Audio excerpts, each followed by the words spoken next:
panahon nga ang putling ebanghelyo gihagis sa mga hiwi nga pagtulunan.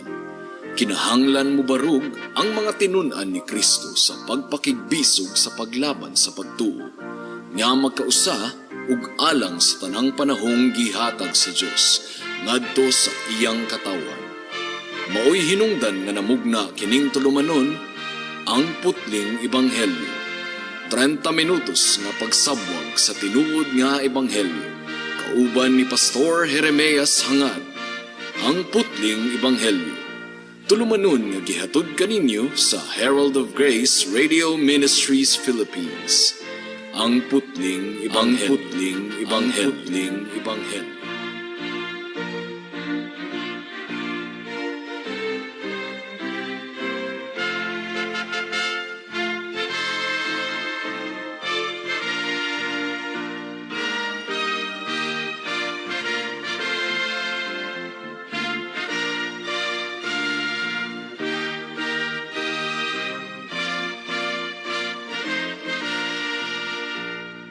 Greetings sa tanang regular nga tigpaminaw sa ato ang panagsibya dinhi sa kahanginan sa mensahe sa Ebanghelyo. Ang ato ang pagpamalandungan niining taknaa mao ang relihiyoso apan nasalaag. Tinuod gayud kana mga kaigsuonan, daghang mga tawo nga relihiyoso apan nasalaag.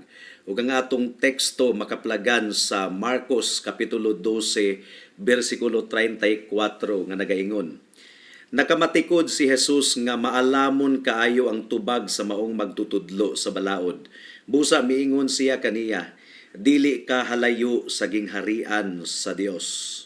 So ani ay tawo mga kaigsuonan nga interesado gayud kaayo sa gingharian sa Dios, apan wala siya makasulod sa gingharian sa Dios. Mao kining tawhana ang estudyante or nagatuon sa balaang kasulatan, usa ka tawo nga edukado kaayo sa Biblia, and yet wala gayud niya mailhi ang buhi nga Dios. Ang giingon ni Kristo kaniya, dili siya halayo sa gingharian sa Dios. Apan wala siya makasulod sa gingharian sa Dios. Siya mao ang tawo nga relihiyoso gayud kaayo, deboto gayud kaayo, pero ang iyang kasing-kasing wala mabag-o. Siya ang tawo nga concerned, adunay pakabana sa moralidad, adunay pakabana sa mga pangutana mahitungod sa espirituhanon nga aspeto sa kinabuhi, tungod kay ang iyang pangutana kang Hesus mahitungod man sa balaod ug sa moralidad. Siya ang usa ka tawo nga interesado sa balaod ug interesado sa maayong pamatasan, pero atubangan sa Ginoo ang iyang kahimtang wala siya pagaisipa nga matarong, wala siya pagkabalaan at ubangan sa Dios. Relihiyoso siya mga kahigalaan, apan nasalaag gihapon ang iyang kalag. Ug kinsa ang gasulti niini nga statement sa Marcos kapitulo 12 bersikulo 34 nga atong gibasa kaganina. Wala nay lain pa kundili ang atong Ginoong Hesukristo, ang Dios sa langit ug sa yuta. Siya mismo ang nagsulti ni adtong maong tawhana, dili ka halayo sa gingharian sa Dios. Dili lagi halayo sa gingharian sa Dios, apan wala makasulod sa gingharian sa Dios. Si Kristo na mismo ang nagsulti mga kaigsunan. Si Kristo ang anak sa Dios. Ug nasayod gayod si Kristo kung kinsa ang tinuod nga mga katawhan niya ug kung kinsa ang dili tinuod niya nga mga katawhan. Ug ang gisulti ni Kristo mahitungod ni adtong tawhana, dili ka halayo sa gingharian sa Dios. Apan mga kahigalaan, wala pagihapon siya makasulod sa gingharian sa Dios. Adunay upat ka bahin ang atong pamalandong niining taknaa. Una, the man himself, atong ilailahon katong tawhana. Ikaduha, the man's knowledge, unsa man ang kahibalo ni adtong tawhana. Ikatulo, the man's attitude, unsa man ang iyang tinagdan ni Kristo. Ug ikaupat, the man's failure, asa napakiyas kadtong tawhana, nganong nagpabilin siyang haduol unta sa gingharian sa Dios, apan wala makasulod sa gingharian sa Dios. Mudangat na kita sa unang punto, the man himself. Kinsa man kadtong tawhana, mga kaigsuonan, kadtong tawhana nga giingna ni Kristo, dili ka halayo sa gingharian sa Dios. Kinsa man kadto siya? Ang giingon sa bersikulo 28 sa Marcos kapitulo 12, ang giingon dinhi, kining tawhana usa sa mga iskriba. Kung atong tun-an ang kasaysayan sa nasod sa Israel, mga kaigsuonan, ang trabaho sa mga iskriba mao ang pagpreserbar, paghubad ug pagsulat ug pag-interpret sa balaang kasulatan. Ilang gisulat sa ilang kamot ang balaang kasulatan aron mag-produce og daghang kopya kay wala pay mga printing press ni adtong panahona.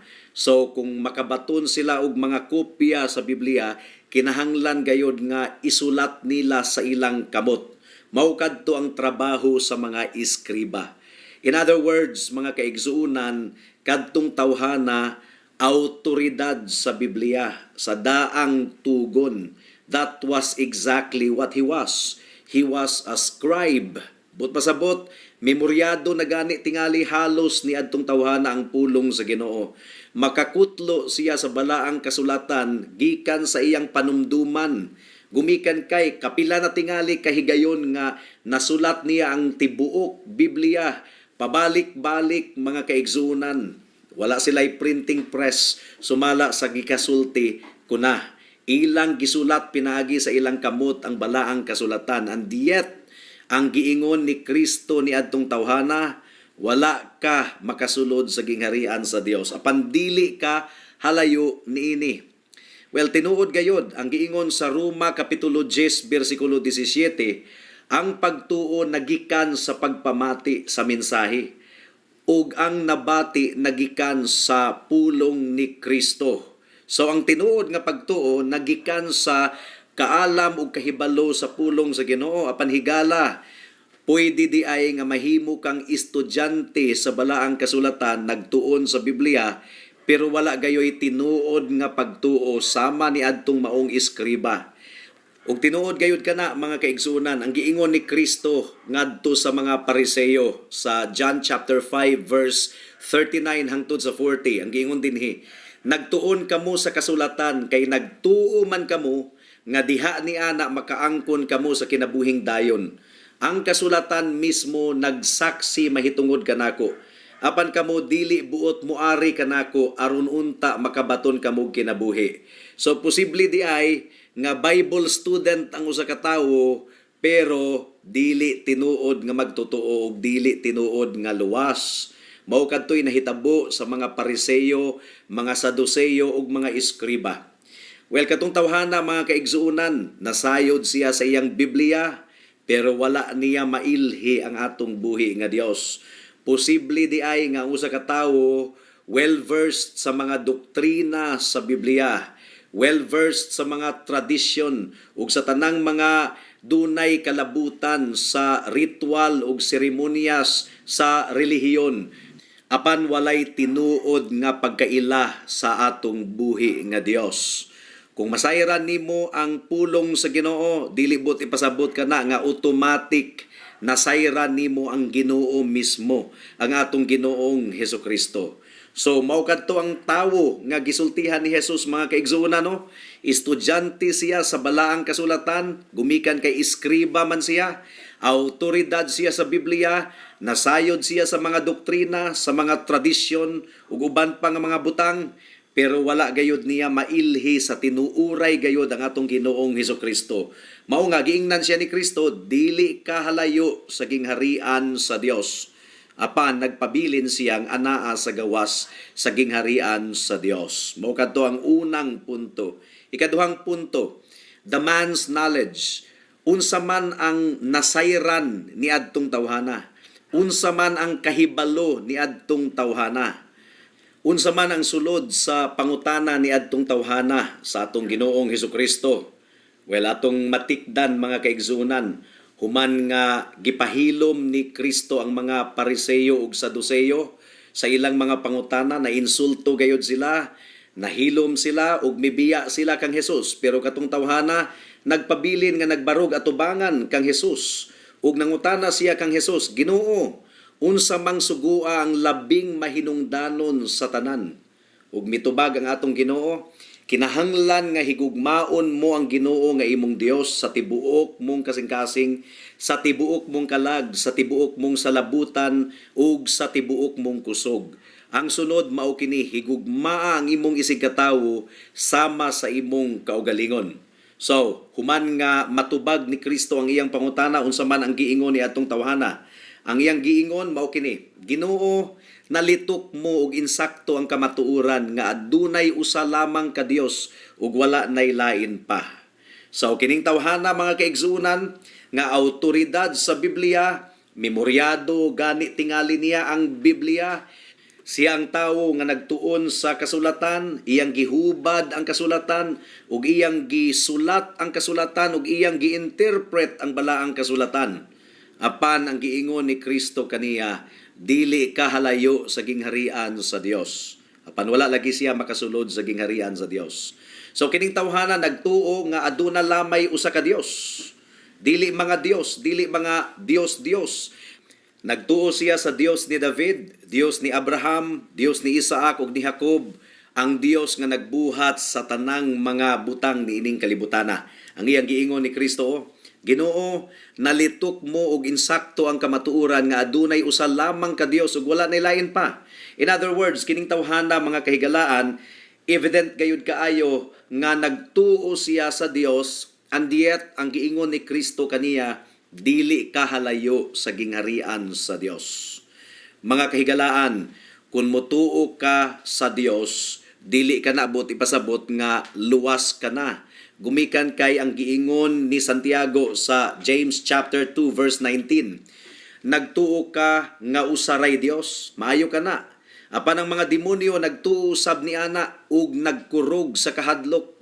So, niadtong ang Ginoo nagpakita sa tawo nga gisudlan og daghang demonyo sa iyang lawas, misinggit kadtong mga demonyo og miingon, nasayod kami kung kinsa ka. Ikaw ang balaan sa Israel. Mianhi ka ba aron sakiton kami bisag dili pa kini mao ang takna. So mga kahigalaan, kadtong mga demonyo nagtuo sila sa Dios. Nagtuo sila kang Kristo ingon nga anak sa Dios, ang balaan nga anak sa Dios. Nagtuo sab sila sa adlaw sa paghukom. Pero wala sila maluwas katong mga demonyo Kadtong tawhana usab, katong iskriba nga gikaistorya sa atong Ginoong Hesukristo, nagtuo usab siya sa usa lamang ka Dios. Gumikan kay iyang gisulti, Ginoo, nalitok mo og insakto ang kamatuoran nga adunay usa lamang ka Dios ug wala nay lain pa. Kadto nga Dios mao ang Dios ni Abraham, Isaac ug ni Jacob. Now, paminawa ninyo mga kaigsuonan, ang giingon niya sa verse 33. Ang iyang giingon, Ginoo, nalitok mo og insakto ang kamatuoran nga adunay usa lamang ka Dios ug wala nay lain pa. Ug ang paghigugma sa Dios sa tibuok nga kasing-kasing, sa tibuok nga kalag ug kusog, ug ang paghigugma sa isig katawo sama sa paghigugma sa kaugalingon, mas bililhon pa kaysa mga halad nga sinunog. Maugayad kadto ang gisulti niya atong tawhana mga kaigsuonan. Doon na siya kaalam og kahibalo sa pulong sa Ginoo, and yet ang giingon ni Kristo kaniya, dili kahalayo sa gingharian sa Dios. Makatingala gayud kaayo mga kaigsuonan, gumikan kay niadtong panahon kadto sa daghan kaayong mga seremonyas, daghan kaayong mga halad nga sinunog nga gihalad didto sa templo. Ug sa atong kapanahunan karon, daghang mga tawo nga nagtuo ni aning mga butanga, mga seremonyas, mga kandila, mga gisunog nga mga insenso. Pero katong tawhana, klaro gayud kaayo nga wala siya magtuo ni adtong maong seremonyas. Daghang mga tawo ni adtong iyang kapanahunan nagtuo sa mga ritual ug mga seremonyas. But that man understood nga ang kaluwasan wala sa mga ritual o seremonyas. Mao gani nga giingnan siya ni Kristo, dili kahalayo sa gingharian sa Dios tungod kay daghan kayo siyang kahibalo. Daghan siyang kamatuoran nga nahibaw-an. Interesting gayud kayo kini mga kaigsuonan. Applicable kini sa daghan kaayong mga tawo sa atong kapanahunan karon. Presumptuous, gumikan kay daghag intellectual knowledge sa Biblia, pero dili tinuod nga luwas. Mao kadto ang ikaduhang punto. Ikatulong punto, the man's attitude. Unsa man ang attitude ni adtong tawhana? Unsa ang iyang tinagdan ni Kristo? Well, mas maayo pa ang iyang attitude kaysa sa mga attitude sa mga Pariseo ug sa mga Saduceo. Nakita ni adtong tawhana nga gipahilom ni Kristo ang mga Saduceo ug Pariseo, na insulto gayud sila, wa na sila kapangutana pa kay gitubag ni Kristo ang tanan ug naulawan sila ug mibiya kadtong mga Pariseo ug Saduceo. Pero kining tawhana, mga kaigsuunan, iyang giila ang kaalam ni Kristo. Gitawag niya si Kristo ingon nga Ginoo. Iyang gitawag si Kristo ingon nga Master, Amo. He spoke well of Christ.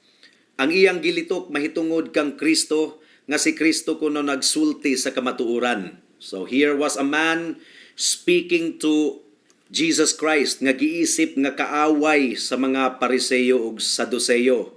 Pero nagpabilin siyang nagbarog atubangan sa Dios ug miingon, "You are telling the truth. What you are saying is true. What you are saying is true." So aduna usab siya'y attitude nga gustong masayod sa kamatuoran. Ang ubang mga iskriba ug mga Pariseo ug Saduceo namiya na, gumikan kay naulawan man sila. Pero kadtong tawhana aduna siya'y espiritual nga paminsar ug iyang nasabtan nga ang paghigugma sa Dios labaw pang mahinungdanon kaysa mga tithing, ikanapulo, mga pagpuasa, paghatag og mga limos. Ayaw ni og buhata, ayaw na og buhata. Mao kadto ang kinaham nga mga subject sa mga pagtulunan sa mga iskriba ug mga Pariseo ug mga Saduceo. Apan kadtong tawhana, mga kahigalaan, he talked about loving our neighbor. He talked about heart religion, religion sa kasing-kasing. Sakto gayod ang iyang paminsar, and yet ang gisulti ni Kristo kaniya, dili ka halayo sa gingharian sa Dios. Duol siya sa gingharian sa Dios, apan wala gayod siya makasulod sa gingharian sa Dios. Mao kadtong ikatulong punto. Ang ikaupat nga punto, the man's failure. Asa man napakyas kadtong tawhana. Magtutudlo siya sa balaod, translator siya sa balaang kasulatan, nagtuo siya sa usa lamang ka Dios. He was a man nga adunay insakto nga paminsar, aduna usab siya'y tinguha nga masayod sa kamatuoran. Nasayod siya sa insakto nga mga doktrina. Kung madunggan niya ang insakto nga pagtulunan, ma-recognize niya, mga kaigsuunan. Maayo usab ang iyang evaluation sa atong Ginoong Hesukristo. Apan ang pangutana, asa man siya napakyas? Nganong wa man gyud gihapon siya makasulod sa gingharian sa Dios? Dunay kulang, mga kaigsuunan. Una, wala gyud kay mabasa nga aduna siya'y pagsugid sa iyang mga kasalanan. Kining tawhana, he spoke well of the law. He was talking about the law. Nagtuon siya sa balaod, mga kaigsuunan. Pero dili gayud nato mabasa niini nga sugilanon nga adunay pagsugid sa iyang baba gumikan kay iyang giila ang kamatuoran, nga iyang gisupak ang balaod sa Dios ug nakasala siya batok sa balaan nga Dios gumikan kay sa iyang kasing-kasing, sa iyang hunahuna, sa iyang binuhatan, sa iyang pulong. Wala gayod niya gituman ang balaod sa Dios sa kinatibuk-an gayod. Iya kining gisupak atubangan sa Dios. Aduna ba kay mabati nga iyang gisugid ang iyang sala?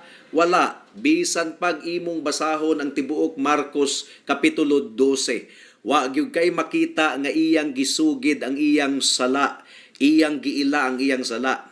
Ang giingon sa Biblia, ang nagtabon sa iyang sala dili gayud muuswag, apan ang nagsugid og mibiya niini makakaplag og kaluoy. Ang 1 John chapter 1 verse 9 nagaingon, kung isugid nato ang atong sala, matinud-anon siya og matarong nga mupasaylo sa atong mga sala ug mulimpyo kanato sa tanang pagkadautan. Higala, tanan nga mga tawo nga miduol kang Kristo sa tinuuray gayod, miduol kang Kristo ingon nga makasasala, dili lamang ingon nga tawo nga buutan, gumikan kay ang atong Ginoong Hesukristo nagaingon, wala ako mianhi aron sa pagtawag sa mga matarong, kundili sa mga makasasala aron sila maghinulsol. O ang giingon usab ni Apostol Pablo, mga kaigsuunan, matinud-anon kini nga kamaturan og takos nga pagadawaton gayod, nga si Kristo Jesus mianhi sa kalibutan aron sa pagluwas sa mga makasasala, ug ako ang pinakalabawng makasasala sa tanan. Mao kadto ang pagsugid ni Pablo, pero wa gyud kay madunggan gikan niining tawhana nga gikaistorya ni Jesus nga siya nagsugid sa iyang salaod batok sa Dios. Nasayod ka ba higala kung unsa ang gibuhat sa balaod sa Dios? Ang balaod sa Dios, matud pa ni Pablo, usa ka schoolmaster or magtutudlo nga nagapunting kanato padulong kang Kristo. Ang balaod mao ang nagpahibalo sa tawo nga siya makasasala, nga siya guilty atubangan sa Dios, nga siya nahailalom sa paghukom sa Dios. Pero kining tawhana, bisan pag nagtuon siya sa balaod, wala siya masamari sa balaod. Wa niya makita nga siya misupak sa balaod ug nakasala ug makasasala atubangan sa Dios. Wa niya gisugid ang iyang sala. Wala siya moingon, Ginoo, maluoy ka kanako ang makasasala. Higala, nakit-an mo ba ang imong kahimtang atubangan sa Dios? Nga ikaw makasasala? Ang giingon ni Haring David, akong giila ang akong mga sala ug ang akong mga kalapasan anaa sa akong atubangan. Mao katoy gibuhat ni Haring David, pero kadtong tawhana wa gyud kay mabasa nga iyang gisugid ang iyang sala. What about you, higala? Imo bang giangkon ang imong pagkamakasasala ug nga dili ka makaluwas sa imong kaugalingon? Ikaduha, wa gyud kay mabasa sa sugilanon, mga kaigsunan, nga katong tawhana nagpakiluoy sa atong Ginoong Hesukristo alang sa kapasayloan. Dili pareho ba sa maniningil sa buwis nga didto sa sulod sa templo, iyang gibukbok ang iyang dughan, nagpakiluoy siya sa Ginoo, miingon siya, Ginoo, maluoy ka kanako ang makasasala. Tawag kadto sa pagpakiluoy, mga kaigsuonan. Kadtong kawatan nga kauban ni Kristo nga gilansang didto sa cross, miingon siya, Lord, remember me when you are in your kingdom. Tungod kay gidawat ni adtong tawhana nga takos ang iyang silot alang kaniya. Mao nga miingon siya, hinumdumi ako kung atuwa na ikaw sa imong gingharian. Usa kadto ka tawag sa pagpakiluoy, mga kaigsuonan, ug gitubag sa Ginoo ang iyang pagpangaliya. Now, tanang mga imbitasyon ni Kristo nga iyang gihatag sa Biblia, nagpasabot gayod nga guilty ang tawo. For example, ang giingon sa Ginoo, ang tanang giuhaw duol sa katubigan. Imbitasyon ka na, come to the water of life. Kinsa man ang muduol sa tubig sa kinabuhi, well, kadtong tawo nga giuhaw, kadtong tawo nga nakasabot nga gikinahanglan niya ang buhi nga tubig.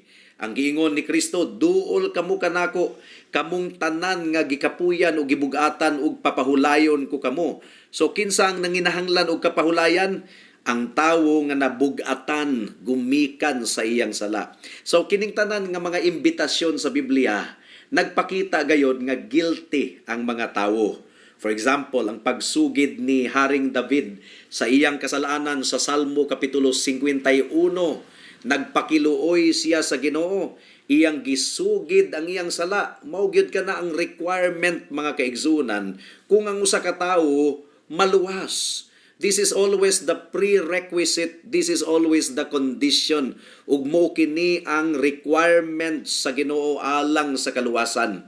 Paghinulsol sa sala ug pagtuo ug pagsalig kang Kristo lamang, ingon nga bugtong Dios ug maluluwas. Ang giingon ni Pablo, when I preach the gospel, I preach repentance toward God and faith in the Lord Jesus Christ.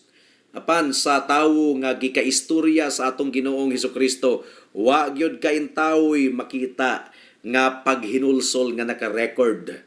Wa gyud kay makita nga iyang nabati sa iyang kasing-kasing nga bugat ang iyang sala atubangan sa Ginoo. What about you, higala? Aduna bay conviction nga gipabati sa balaang espiritu sa imong kasing-kasing karon nga ikaw makasasala o gikinahanglan nga imong ikaguol ang imong sala o kinahanglan nga imo kining isugid atubangan sa Ginoo ug magpakiluoy ka sa Ginoo alang sa kapasayloan? Paminawa ang pag-ampo ni Haring David sa Psalm chapter 51.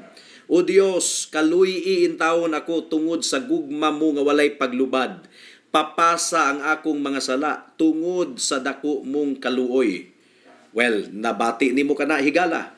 That's a plea for mercy. Tawag ka na sa pagpakiluoy. Sumpay pa ni David, hugasi ako sa tanan kong pagkadautan ug hinlui ako sa akong sala. O gitubag sa Ginoo ang iyang pangaliya, mga kahigalaan. Dili nimo masulti kang David nga haduol siya sa gingharian sa Dios. Naa siya sa sulod sa gingharian sa Dios. Dili nimo masulti sa maniningil sa buwis didto sa templo nga haduol siya sa gingharian sa Dios. Nakasulod siya sa gingharian sa Dios, mga kahigalaan.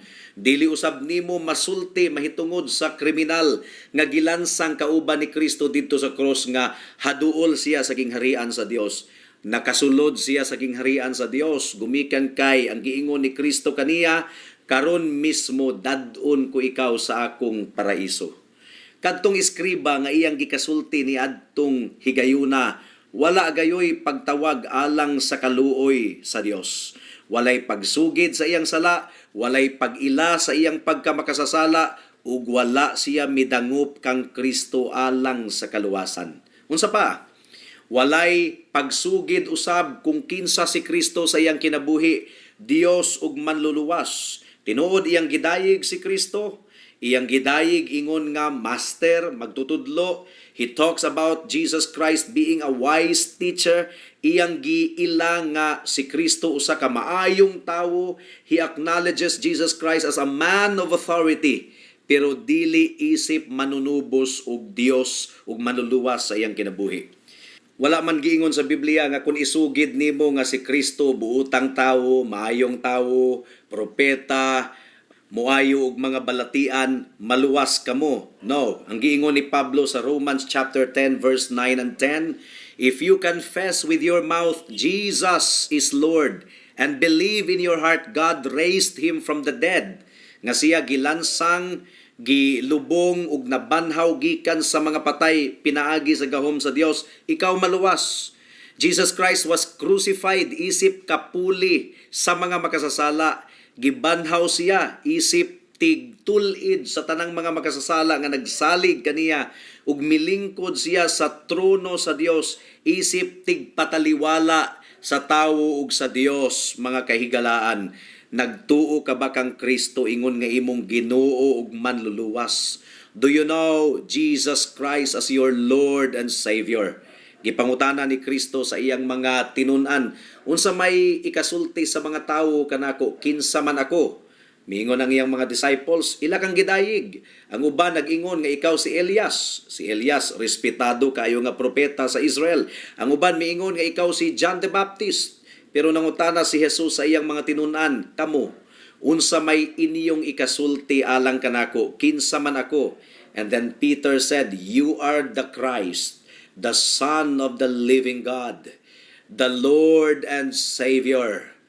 Wala nato mabasa sa sugilanon, mga kaigsuonan, nga giila ni adtong tawhana si Kristo ingon nga iyang Dios ug manluluwas. Walay pagsugid sa sala, walay pagtawag alang sa kaluoy sa Ginoo, walay pag-ila kang Kristo ingon nga manunubos, ingon nga Dios ug manluluwas. Matud pa sa John chapter 14 verse 6, I am the way, the truth, and the life. No man comes to the Father but by me. And finally, mga kaigsunan, kadtong tawhana, wala gayud intawon mibarog ug misunod kang Kristo. Nagpabilin siya nga kauban sa mga iskriba ug pariseyo ug saduseyo nga wala mosunod kang Kristo ingon nga tinun-an. Nagpabilin siya sa iyang kahimtang, wala niya pasana ang iyang krus aron mosunod kang Kristo. Mao kadto ang kulang ni adtong tawhana, mga kaigsunan. Hinaot nga nakita nimo ang importansya, dili di ay igo nga intellectually mabatbat nimo ang doktrina o kamatuoran sa Biblia. What's important is that you acknowledge your sin ug imong isugid ang imong sala, mutawag ka kang Kristo alang sa kaluwasan, mutuog musalig lamang ikaw kaniya higala, ingon nga imong Dios ug manluluwas. And when you do, ang Biblia nagsaad nga ikaw maluwas gayod. Magampo kita. Salamat o Dios sa mensahe nimo niining taknaa, among gipangayo ang bunga niini. Among gipangayo o Dios nga tinuod gayod nga mailhan ikaw sa tanang mga nakapamati sa imong mensahe niining taknaa. And this we pray in Jesus name. Amen. Alang sa dugang nga mga pangutana, mahimong mo text kang Pastor Jeremias hangad sa 0935 744 3030.